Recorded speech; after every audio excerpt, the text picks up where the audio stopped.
السلام عليكم ورحمة الله وبركاته. كسر هذا كافي أونلاين. مقاعي وخليف حسن محمد. وعن هالك دي جزء كبير إنه wash training course أمبا water sanitation and hygiene training course. wash training course كوفك كوبين وحيابان صوصة. موش يمكن كوبات وحن كوبران دونا. وحيابها الله يقانو introduction to sphere standards. أمبا introduction to wash sphere standards. وحكران كوبران دونا introduction to humanitarian context.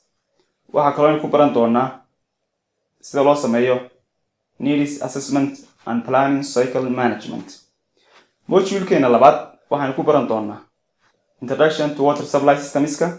waxaa kaloo ku baran doonaa sida loo doorto water source selection-ka amba introduction to water source selection. waxaa kaloo ku baran doonaa marka la doonayo in la qiimeeyo quality amba tayada water source selection-kaas amba water source-kaas waxyaabaha la eego taasoo ah introduction to water quality criteria. waxaa kaloo ku eegi doonaa introduction to water quantity. waxaa kaloo ku eegi doonaa waxa loo yaqaano household water treatment and safe storage.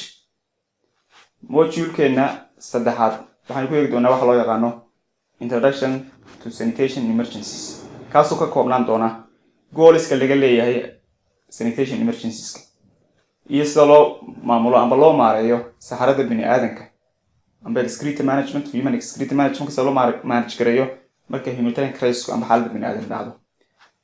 Importance-ga ay leedahay sanitation-ku ee eegi doona isagana. waxaan eegi doonaa kale poor sanitation waxyaabaha sababa.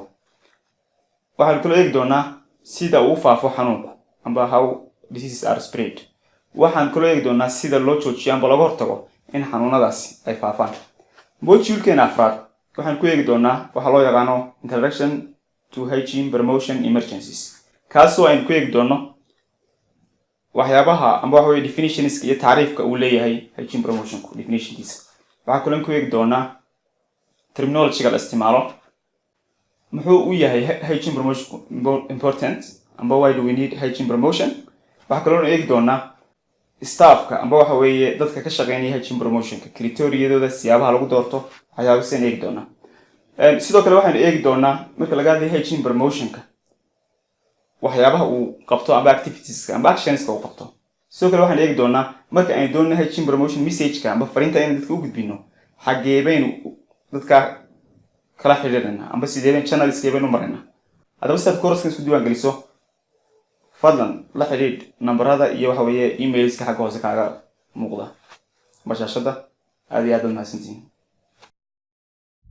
Audio Jungle.